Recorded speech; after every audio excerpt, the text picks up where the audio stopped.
إن الحمد لله نحمده ونستعينه ونستغفره ونؤمن به ونتوكل عليه ونعوذ بالله من شرور أنفسنا ومن سيئات أعمالنا من يهده الله فلا مضل له ومن يضلله فلا هادي له ونشهد أن لا إله إلا الله وحده لا شريك له ونشهد أن سيدنا ونبينا ومولانا محمدا عبده ورسوله أرسله الله تعالى إلى كافة الناس بشيرا ونذيرا أما بعد فإن أصدق الحديث كتاب الله وخير الهدي هدي محمد صلى الله عليه وسلم وشر الأمور محدثاتها وكل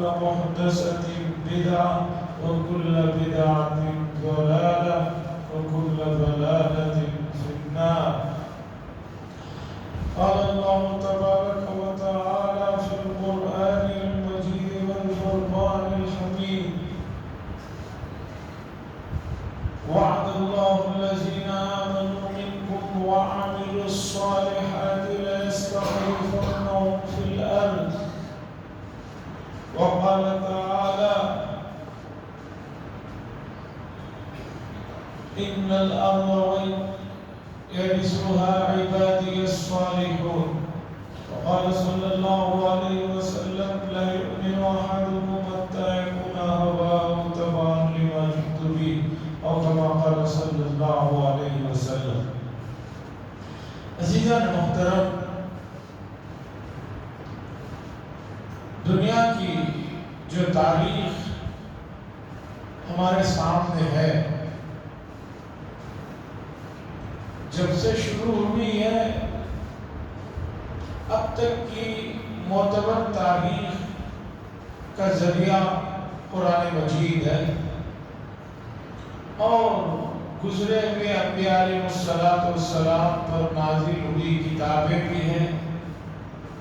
یہ اور بات ہے کہ ان کتابوں میں بہت ساری تبدیلیاں اور تحریفیں ہوئی ہیں، لیکن سب سے معتبر ذریعہ انسانی تاریخ کا قرآن مجید ہے، اس لیے کہ آدم علیہ السلام کی تخلیق کے واقعے سے لے کر رسول اللہ صلی اللہ علیہ وسلم کی بعثت تک کے زمانے کے واقعات کو مجمل ہی صحیح اللہ تعالیٰ نے قرآن مجید میں ذکر فرمایا ہے۔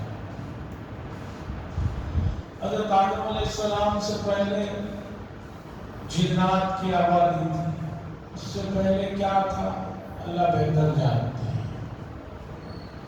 ہمیں نہیں معلوم اس سے پہلے کیا تھا، اور دنیا کب بنی اس کی تاریخ کے سلسلے میں جو سائنسی مفروضے ہیں ہو سکتا ہے وہ صحیح ہو کہ 10 لاکھ سال پہلے دنیا بنی ہو، 20 لاکھ سال پہلے بنی ہو، ہمیں نہیں معلوم، لیکن پہلے انسان حضرت آدم علیہ السلام ہیں، اس کی ہم جو ہے 100% گارنٹی دے سکتے ہیں۔ آدم علیہ السلام سے پہلے کوئی انسان نہیں، اس کی ہم جو ہے 100 یا اس سے بھی جتنے بھی زیادہ آپ چاہیں گارنٹی دے سکتے ہیں کہ حضرت آدم پہلے انسان ہیں، پھر انہی سے انسانوں کا سلسلہ چلا، اور ہمیں یہ بھی نہیں معلوم کہ دنیا میں کتنی مخلوقات ہیں انسان کے علاوہ، کتنے قسم کے جانور ہیں، کتنے قسم کا اور چیزیں ہیں، نہیں معلوم، اور اب تک سائنس یا جو جانوروں اور تخلیقوں سے متعلق علم رکھنے والے ماہرین ہیں، انہوں نے بھی اب تک ایک حد نہیں بیان کی ہے کہ بھئی پوری دنیا میں اتنی مخلوقات ہیں۔ وہ بھی آئے دن کہتے رہتے ہیں کہ نئے قسم کے جانور ہمیں دریافت ہوئے ہیں، اور پہلے بھی کوئی نئے جانور تھے، ان کی ہڈیوں سے ہمیں پتہ چلا، تو کتنی مخلوقات ہیں یہ بھی نہیں معلوم۔ اور موجودہ زمانے میں جہاں نئی نئی بیماریاں آ رہی ہیں وہاں یہ بھی پتہ چل رہا ہے کہ ایک نئے جراثیم پیدا ہو گئے، نئے بیکٹیریا جو وہ نمونیا کے ہیں، وہ دوسری تمام کئی قسم کی بیماری، اور انسان کے علاوہ دوسری مخلوقات کی تخلیق جو ہے، بعض مخلوقات تو ایسے ہیں کہ وہ صرف گندگی سے ہی پیدا ہو جاتے ہیں، انسانوں میں، جانوروں میں نر مادہ ہوتے ہیں، دوسری بعض مخلوقات ایسی ہیں، جراثیم وغیرہ ایسے ہیں کہ ان کے لیے کوئی مسئلہ نہیں، جہاں کچھ گندگی ہوئی وہاں پیدا ہو جائے، جہاں کچھ مٹی جمع ہوئی وہاں ایک مخلوق پیدا ہو جائے، دیمک پیدا ہو جاتی ہے، کہیں کوئی چیزیں پیدا ہو جاتی ہیں۔ تو بہرحال انسانی تاریخ کا سلسلہ حضرت آدم علیہ السلام سے شروع ہوتا ہے، یہ بات یقینی ہے۔ اب انسانی تاریخ کا یہ جو سلسلہ حضرت آدم علیہ السلام سے شروع ہوا ہے، اور قیامت کب آئے گی یہ بھی اللہ کے علاوہ کسی کو نہیں معلوم، کسی کو نہیں معلوم۔ جو بھی مفروض سائنس بتاتی رہتی ہے کہ دن بدن یہ اتنا گھٹ رہا ہے، وہ اتنا گھٹ رہا ہے، اس حساب سے 1,00,000 سال بعد قیامت آئے گی، 5,00,000 سال بعد قیامت آئے گی، یہ جو بھی اس طرح کے مفروضے ہیں وہ مفروضے ہیں، وہ کوئی حقیقی چیز نہیں ہے کہ اس طرح ہو۔ تو قیامت تک کی کب آئے گی جس کا علم نہیں ہے۔ ہمیں قرآن مجید نے بتایا کہ حضرات انبیاء علیہ السلام کا ایک سلسلہ تھا جو انسانوں کو سیدھا راستہ دکھانے کے لیے اللہ تبارک و تعالیٰ نے ان کو دنیا میں بھیجا ہے۔ قرآن کی جو آیتیں ہیں، قرآن کے جو مضامین ہیں، یقین مانیے اس کے بارے میں جو حضرت علی رضی اللہ تعالیٰ عنہ نے فرمایا لا تنتقض عجائبہ، قرآن مجید کے جو مضامین ہیں، اس کے اندر جو نکتے ہیں، وہ جو عجائبات ہیں، یہ کبھی نہیں ختم ہونے والے ہیں۔ بعض چیزیں آدمی توجہ سے پڑھتا ہے تو ایسا لگتا ہے کہ جیسے یہ بات ابھی نازل ہوئی ہے، اب کے حالات کے لیے یہ بات۔ خیر، آتے ہیں اس مضمون کی طرف کہ انسانوں کی ابتدا آدم علیہ السلام سے ہوئی ہے، تب سے لے کر اب تک کی، اور خاص طور پر رسول اللہ صلی اللہ علیہ وسلم کے زمانے تک کی یہ بات رہی ہے کہ قرآن مجید نے بتایا کہ اس روئے زمین پر ہم نے ماننے والوں کو یہ روئے زمین کی طاقتیں اور صلاحیتیں انہیں عطا فرمائیں، اور اس کے حقیقی وارث اور جانشین جو ہے وہ ماننے والے لوگ ہیں۔ سوال یہ ہوتا ہے کہ گزشتہ اگر 100 سال کی تاریخ کو اگر آپ دیکھیں گے، مغلیہ خلافت عثمانیہ کا جو زوال ہے، خلافت عثمانیہ کا زوال سمجھیے کہ 1920، 22، 23 کے آس پاس کا ہے، تو تب سے لے کر اب 24 چل رہا ہے، 101 سال کی اگر آپ تاریخ دیکھیں گے تو اس تاریخ میں جو سب سے بدترین اور سیاہ اور ظلمت والا حصہ ہے وہ امت مسلمہ کا نظر آتا ہے۔ 100 سال کی تاریخ میں دیکھیے آپ، امت مسلمہ پر مسلسل مصائب ہیں، زوال ہے، انحطاط ہے، ان پر ظلم ہو رہا ہے، اور بھی اتنے واقعات ہیں کہ بس اسے رکھا نہیں جا سکتا۔ خاص طور پر تازہ فلسطین کے، غزہ کے، لبنان کی جو تصویریں آ رہی ہیں، یقین مانیے میں یہ سمجھتا تھا کہ میں کافی مضبوط اور سخت آدمی ہوں، میں بھی 1.5 سے 2 منٹ سے زیادہ ان ویڈیو کو دیکھ نہیں پاتا ہوں، خصوصی طور پر جو ویڈیوز بھیجے جاتے ہیں آتے ہیں تو پڑھتا ہوں، لیکن ویڈیو 1.5 منٹ سے زیادہ دیکھنے کی ہمت مجھے بھی نہیں ہوتی۔ تو سوچئے کہ جن کے اوپر گزر رہا ہے ان پر کیا ہو رہا ہو۔ 10-11 سال کی ایک بچی اپنے چھوٹے بھائی کو جو چل نہیں سکتا یا اس کا پیر کچھ ہو گیا ہے، کھاندے پہ ڈالے ہوئے لے کر جا رہی ہے ننگے پاؤں۔ اتنا برا حال ہے اس بچی کا۔ کسی آدمی نے تازہ ویڈیو بنا کر بھیجی، ایک کار والے نے کھڑا کر کے بچوں کو اٹھا کر کہیں لے جا کر چھوڑ رہے ہیں۔ عجیب بات ہے کہ اتنی بھیانک چیزیں پیش آ رہی ہیں اور کتنا ضمیر مر چکا ہے، امت مسلمہ کا ضمیر کتنا مر چکا ہے۔ جو بااثر لوگ ہیں وہ ان تصویروں کو دیکھ کر کیا اللہ کے یہاں جواب دیں گے مجھے سمجھ میں نہیں آتا۔ حضرت عمر بن خطاب رضی اللہ تعالیٰ عنہ نے فرمایا تھا اپنے دور خلافت کہ اگر آپ مدینے میں ہیں، آپ نے فرمایا عراق کے علاقے میں بھی ایک کتا بھوک سے اگر مر جائے تو قیامت کا دن اس کے بارے میں مجھ سے سوال ہوگا، تو میں کیسے یہاں پر تسلی سے بیٹھوں اور سوؤں، میرا دل گوارا نہیں کرتا۔ حضرت عمر بن خطاب رضی اللہ تعالیٰ عنہ نے یہ بات ارشاد فرمائی تھی۔ تو عزیزان اکرامی، اب سوچنے والی بات یہ ہے کہ قرآن تو یہ کہہ رہا ہے کہ زمین کے وارث تو مومن ہیں، قرآن تو یہ کہہ رہا ہے کہ جو ہے ہم زمین کی وراثت انہیں دیں گے، لیکن یہاں دیکھیے کیا صورتحال پیش آ رہی۔ تو اسے سمجھنے کی ضرورت ہے۔ اب اس سمجھنے کے لیے آپ کو قرآن و حدیث کی طرف متوجہ ہونا ہوگا، اور میں نے یہ بات بہت مرتبہ آپ حضرات کی خدمت میں رکھا ہے۔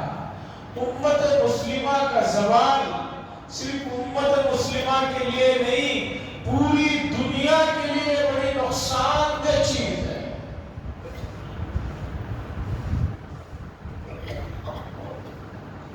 آپ کو یہ جان کر حیرت ہوگی، اقوام متحدہ کی جو فوڈ ڈپارٹمنٹ کا نیا ڈاٹا آیا ہے، اس میں دنیا کے 5 غریب ترین ملک جہاں کھانے کا مسئلہ درپیش ہے، ان 5 ملکوں میں ہمارا ملک کا نام بھی ہے۔ 23 کروڑ سے زیادہ کی آبادی ایسی ہے جو غربت سے بھی نیچے کی سطح پر زندگی کر رہی ہے۔ آپ جو ایک وقت کھانا کھاتے ہیں انہیں اتنا کھانا پورے 2 دن میں میسر نہیں ہے۔ ذرا سوچئے ہم کیا کر رہے ہیں۔ ہم دوسری بات آتی ہے تو ہم کہتے ہیں کہ ہم وہاں کچھ کر نہیں سکتے، ہم وہاں جا نہیں سکتے، لیکن آپ جہاں جا سکتے ہیں، پہنچ سکتے ہیں، کچھ کر سکتے ہیں، اس کے لیے میں اور آپ کیا کر رہے ہیں سوچنے کی بات ہے۔ افریقہ کے ملکوں کے ساتھ ہمارے ملک کا نام ہے، یہ ہمارا ڈاٹا نہیں ہے، مسلمانوں کو بنایا ہوا نہیں ہے، یون والوں کا ہے، اقوام متحدہ کا ہے، کہ اتنی بھوک مری اور اتنی غربت کی یہاں ہو رہی۔ اور اسی کے ساتھ آپ دیکھیے امت مسلمہ میں فضول خرچی کس درجے کی۔ کچھ لوگ ہمارے بھائی ہیں جنہیں کھانا میسر نہیں ہے، اور کچھ لوگ ہیں جو غربت کی سطح پر جی رہے ہیں، اور کچھ لوگ ہیں کی اعلیٰ سے اعلیٰ حدوں کو پار کر رہے ہیں۔ بالقریب میں ایک صاحب معتبر ذریعے سے بات میں بتا رہا ہوں، شادی میں صرف گانے بجانے کے لیے ڈی جے جسے بولتے ہیں 12 سے 15 لاکھ روپے کا بل انہوں نے اسے دیا۔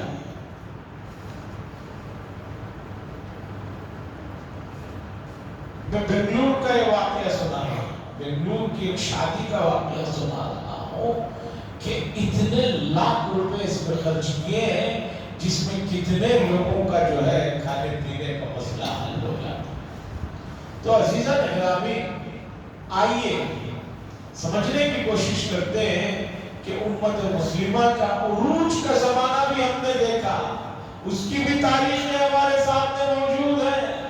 حضرت عمر بن خطاب رضی اللہ تعالیٰ عنہ کی دور خلافت سے لے کر عمر بن عبدالعزیز رحمۃ اللہ علیہ کی دور خلافت تک کی حالات کو دیکھیے، امت مسلمہ کس طرح پر اثر اور باروق زندگی جی ہے، ان کا کیا حال تھا اور کس طرح کی لائف ان علاقوں میں ہوتی تھی۔ لیکن آج کیا ہو رہی ہے اسے بھی دیکھیے آپ۔ ان تمام چیزوں کو، تاریخ کے تجزیوں کو ایک بڑے محقق عالم گزرے ہیں، حضرت مولانا سید ابو الحسن حسینی قدس سرہ نے ایک کتاب لکھی، ماذا خسر العالم بانحطاط المسلمین۔ 1958 یا 60 کی بات ہے، عربوں کے لیے انہوں نے لکھی کہ عرب کے لوگوں بیدار ہو جاؤ، جاگو، تمہارے زوال سے، امت مسلمہ کے زوال سے دنیا کے باقی انسانوں پر کتنے بڑے اثرات پڑ رہے ہیں اسے سمجھنے کی ضرورت ہے۔ اردو میں اور کئی زبانوں میں اس کا ترجمہ ترقی پذیر دنیا کے سلسلے کے عنوان سے ایک کتاب ہے۔ بتانا یہ ہے کہ اس میں بتایا گیا تاریخ کے حوالوں سے کہ امت مسلمہ پر جو حالات آتے گئے اس کی وجوہات کیا ہیں، کہاں کہاں ان سے غلطیاں ہوئی، کہاں کہاں انہوں نے جو ہے بھول چوک کی۔ اب ان تمام چیزوں کا خلاصہ تو ایک مجلس میں رکھا نہیں جا سکتا، آئیے سلسلے وار کچھ چیزوں کو سمجھنے کی کوشش کرتے ہیں۔ ترقی کے اگر ہم لوگ خواہاں ہیں، ترقی چاہتے ہیں، ترقی کون نہیں چاہتا، اطمینان کون نہیں چاہتا، سکون کون نہیں چاہتا، اگر ہم یہ چیزیں چاہتے ہیں تو قرآن و حدیث کے ابدی اصولوں میں سے کچھ چیزوں کو سمجھنے کی ضرورت ہے۔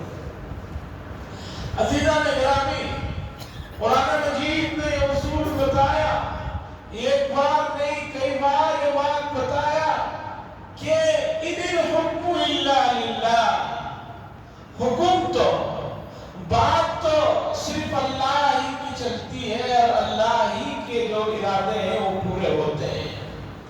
تو اب امت کو چاہیے کہ اپنا یقین، جسے ایمان کہتے ہیں، اپنے ایمان اور یقین کو اللہ تبارک و تعالیٰ کی مشیت میں وابستہ کریں۔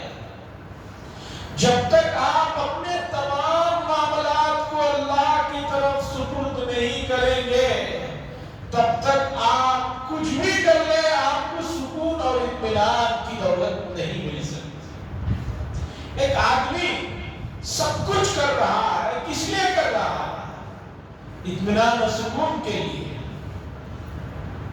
کل ہی ایک صاحب مجھے پوچھ رہے تھے، کہہ رہے تھے کہ میں فلاں محلے میں رہتا ہوں، حضرت اس محلے میں آنا چاہتا ہوں، مجھے بتائیے کہ آپ کے محلے میں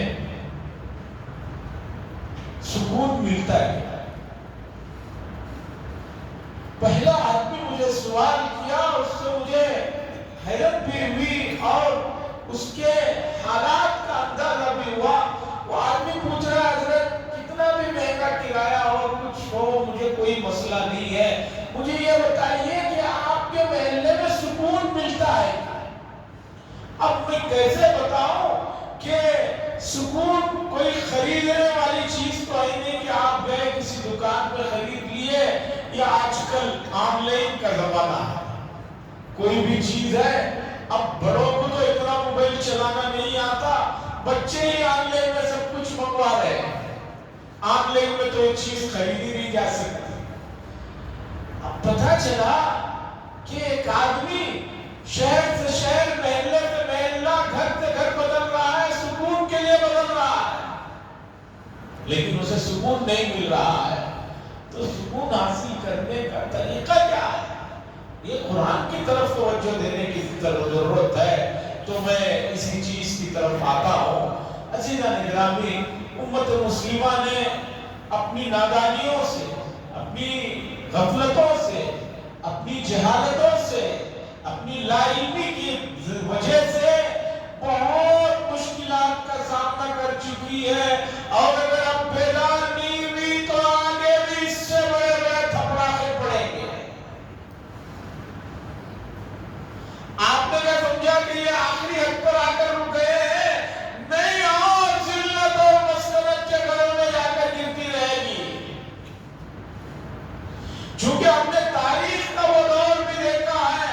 عروج کے بعد جب زوال آیا ہے تو زوال کے اس دور کو بھی دیکھیں، زیادہ دور کی مثالیں نہیں، میں صرف اپنے ملک میں مغلیہ سلطنت کے عروج کے بعد ان کے زوال کی دور کو سناتا ہوں۔ جب زوال آیا ہے تو مغلیہ سلطنت کے خاندان کے افراد کو لوگوں نے دلی کی جو جامع مسجد ہے، جو تاریخی مسجد کہلاتی ہے، انتہائی لاجواب و بے مثال تعمیر ہے، اس طرح کی تعمیر کا اب تصور نہیں ہو سکتا۔ تاریخ نے زوال دیکھا تو یہ دیکھا کہ دلی کی جامع مسجد کی سیڑھیوں پر مغلیہ سلطنت کے خاندان کے افراد کو بھیک مانگتے ہوئے کھٹورے لے کے بیٹھے ہوئے دیکھا، اور بھیک ڈالنے والے دوسروں کو بھیک دے رہے تھے، اور مغلیہ سلطنت کے خاندان کے افراد کو پہچان کر یہ کہہ کر دھتکارتے تھے کہ تمہیں تو بھیک بھی نہیں دینا چاہیے، تم تو بھیک کے بھی لائق نہیں، تمہاری وجہ سے یہ بربادی آئی ہے، یہ کہہ کر ٹھوکریں مار کر چلے جاتے۔ آپ نے ابھی زوال دیکھا ہی کہاں ہے؟ آپ اگر سمجھ رہے ہیں یہ زوال ہے، نہیں، اگر امت بیدار نہیں ہوئی، اپنا یقین، اپنا تعلق اللہ سے نہیں بنایا، اس سے بھی بدترین دن دیکھنے کو ملیں گے۔ عزیزان گرامی، اتنی بے پرواہی، اتنی جرأت، اتنی گستاخیاں کہ لوگ آج مسجدوں میں آنا اور اللہ کے دربار میں 5 وقتہ نماز ادا کرنا لوگوں کے لیے مسئلہ ہو گیا ہے۔ اور تو اور بے شرمی کی انتہا دیکھی ہے، جمعہ کے دن بھی لوگوں کو نماز پڑھنے کی فرصت نہیں ہے۔ جمعہ کے دن بھی ہر جمعہ کو، دوسری مسجدوں کا چھوڑیے، ہر مسجد میں، ہماری اس مسجد کو بھی لیجیے، جماعت کھڑے ہونے کے وقت میں بلکہ کھڑنے کے بعد لوگ آ رہے ہیں۔ پہلے تو لوگوں کے پاس گھر میں گھڑیاں نہیں تھی، ایسا بھی زمانہ 30-40 سال پہلے گزرا ہے کہ ہر گھر میں گھڑیال نہیں ہوا کرتی تھی، کسی ایک محلے کے بڑے آدمی کے گھر میں گھڑیال ہوا کرتی تھی، بچے آ کر وقت پوچھ کر جاتے تھے، کتنا وقت ہوا، امی پوچھ رہے ہیں، ابا پوچھ رہے ہیں، وہ دور بھی ہم نے دیکھا ہے۔ آج ہر آدمی کے پاس گھڑیال تو چھوڑیے، گھر میں ہاتھوں میں گھڑیاں ہیں اور موبائل میں وقت ہے، اور کب کیا نماز کا وقت ہے یہ بھی معلوم ہے، لیکن عالم یہ ہے کہ آدمی جو ہے آج بھی اللہ کے دربار میں وقت پر آنے کے لیے اور نماز پڑھنے کے لیے اس کے لیے مسئلہ ہو رہا ہے۔ اتنی اللہ سے بے نیازی، اتنی اللہ سے جو ہے دوری، اتنی اللہ تبارک و تعالیٰ کے ساتھ جو ہے بے التفاتی، اگر یہ عالم رہا تو امت اور بدترین دور سے گزرنا ہوگا۔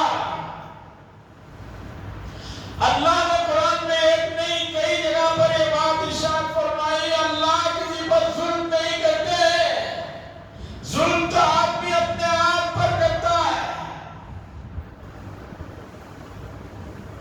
تو اس کتاب میں امت مسلمہ کے زوال کی جو تاریخ بتائی گئی ہے وہ یہ ہے کہ امت نے اس دنیا کو یہ سمجھ لیا دوسروں کی طرح کہ یہ مستقل یہی ایک دنیا ہے، اس کے بعد کوئی دنیا نہیں ہے۔ یہ سب سے بڑی غلطی ہے۔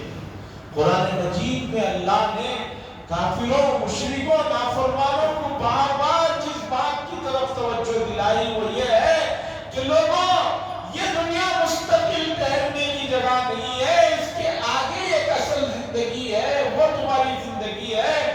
اس لیے یہاں تم جو ہے مکمل طور پر جو ہے جہان پاؤ گے تو حاصل نہیں۔ لوگ کہہ رہے ہیں کہ یہ مل گیا، مجھے وہ بھی مل جائے، مجھے وہ بھی مل جائے، اس کے بعد میری لائف سیٹ ہو جائے گی، پوری زندگی یہ وہ جماتے جماتے آدمی وہ وقت آتا ہے کہ جو ہے پھر وہ زندگی سے ہاتھ دھو بیٹھتا ہے۔ چاہیے انصاف گاہوں میں، پولیس اسٹیشنوں میں، یا جہاں بھی کچھ صلح صفائی ہوتی ہے، امت مسلمہ کی ہو، غیر مسلموں کی ہو، کسی کی بھی ہو، جاؤ، آپ کو پتہ چلے گا کہ آدمی نے پوری زندگی جن کے بنانے کی فکر میں اپنی جوانی، اپنا سب کچھ برباد کیا، آخر میں وہی لوگ لے جا کر اسے کہاں چھوڑ دے رہے ہیں، کس حالت میں رکھے، پتہ چلے گا۔ ترقی یافتہ ملکوں کی آپ بات کرتے ہیں، امریکہ کا واقعہ سناتا ہوں، اخبار میں آیا ہوا معتبر واقعہ سناتا ہوں۔ عدالت میں ایک ماں نے کیس دائر کیا تھا، عدالت میں امریکہ کی ایک ماں نے کیس دائر کیا تھا کہ میرا بچہ صبح سے شام تک میرے لیے 2 سے 5 منٹ نہیں دیتا، جبکہ اپنے پالتو کتے کے لیے 5 سے زیادہ گھنٹے اسے دیتا ہے۔ میں عدالت سے درخواست کرتی ہوں کہ میرے بچے کو اس بات پر پابند کیا جائے کہ وہ میرے لیے بھی کچھ وقت دے۔ کون کہہ رہی ہے یہ؟ ایک ماں کہہ رہی ہے۔ کس سے کہہ رہی ہے؟ اپنے بیٹے سے کہہ رہی ہے کہ بیٹا 5 منٹ میرے لیے بھی 24 گھنٹے میں دے دو۔ 5 گھنٹوں سے زیادہ تم اپنے کتے کو دے رہے ہو، 5 منٹ دے دو۔ بیٹے نے نہیں دیا، عدالت میں فیصلہ گیا، تو عدالت کا فیصلہ سنیے۔ امریکہ کا نام سنتے ہی لوگ سمجھتے ہیں کہ بھئی بہت ترقی یافتہ ملک ہے، ایسا ہے ویسا ہے۔ ابھی ذرا تازہ وہاں کے حالات کا تو مطالعہ کیجئے، زوال کے کس دور میں وہ گزر رہا ہے، انسانیت کس بدترین دور میں وہاں پر آ چکی ہے۔ عدالت میں جج نے فیصلہ کیا کہ ہم آپ کے بیٹے کو اس کی آزادی میں دخل نہیں دے سکتے، اور ہم اسے اس بات کا پابند نہیں بنا سکتے قانونی طور پر کہ وہ روزانہ آپ کو اپنے گھر میں 5 منٹ دے۔ حاضرین، یہ انسانیت جس کے لیے آپ جو ہے اچھی نظروں سے انہیں دیکھ رہے ہیں، قرآن و حدیث کے اصول آپ کو اچھے نہیں لگ رہے ہیں، قرآن و حدیث کی چیزوں کو آپ کو دیکھ کر وحشت ہوتی ہے، اگر یہی حال رہا تو امت پر اور بدترین زوال آئے گا، اور زوال کی شروعات ہو چکی ہے۔ عزیزان گرامی، آپ کس دنیا میں رہ رہے ہیں؟ آپ نے کیا سوچا کہ بھئی ایک مسئلے پر بات ختم ہو جائے گی؟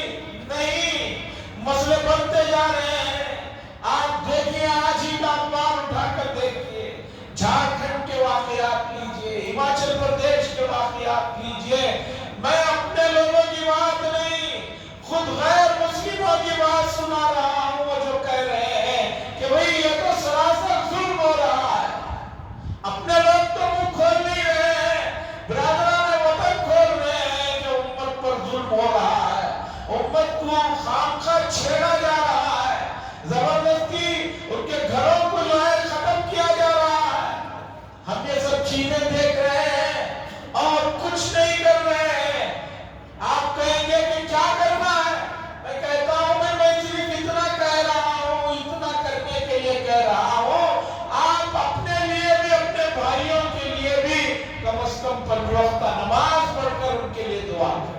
زیادہ کی فرمائش نہیں ہے۔ اب 5 وقت نمازوں کا کیا بتائیں، ابھی جمعہ ہے، جماعت کھڑنے کا وقت ہوتا ہے تب لوگ آتے ہیں، کوئی بات کیسے انہیں بتایا جائے۔ ہر مسجد کے خطبہ امام یہی بات کی شکایت کر رہے ہیں کہ بھئی جماعت کھڑنے کے بعد پہلی رکعت کے بعد آتے ہیں، دوسری رکعت آپ سلام پھیریں گے، ابھی آپ نے دعا نہیں کیا، اس سے پہلے نکل کر چلے جاتے ہیں۔ جس آدمی کو 5 منٹ مسجد میں رکنا آسان محسوس ہو رہا ہو، حدیث میں آیا ہے یہ منافق کی علامت ہے۔ کسی آدمی کا دل مسجد میں نہ لگے، سمجھو جو منافق ہے۔ مومن کا دل تو مسجد میں لٹکا ہوا رہتا ہے، اور حدیث میں آیا ہے کہ قیامت کے دن عرش کے سائے میں اللہ ان کو سایہ دیں گے جن کا دل مسجدوں میں لٹکا رہتا ہے، وَعَلَّقٌ فِي الْمَسَاجِدِ۔ عزیزان گرامی، آپ ان سیلابوں سے، ان طوفانوں سے، ان بجلیوں کے گرنے سے اگر سبق حاصل نہیں کر رہے ہیں تو سمجھیے کہ آپ بہت غفلت میں جی رہے ہیں۔ اللہ تبارک و تعالیٰ نے فرمایا یہ زمین میں، یہ زمین میں اور یہ سمندر میں جو کچھ بھی غیر معمولی تغییر واقع ہو رہی ہے، جو کچھ مسائل پیش آ رہے ہیں، یہ دراصل اللہ تبارک و تعالیٰ انسانوں کے گناہوں کی نحوست کا کچھ اثر، کچھ سزا کے طور پر یہ کر رہے ہیں۔ کیوں؟ لعلہم یرجعون، تاکہ لوگ جو ہے اللہ کی طرف لوٹ کر آئیں۔ اللہ سے دعا فرمائے اللہ تبارک و تعالیٰ امت کو ان مسائل کو سمجھنے کی اور اپنا تعلق اللہ سے بنانے کی توفیق عطا فرمائے۔ وآخر دعوانا الحمدللہ۔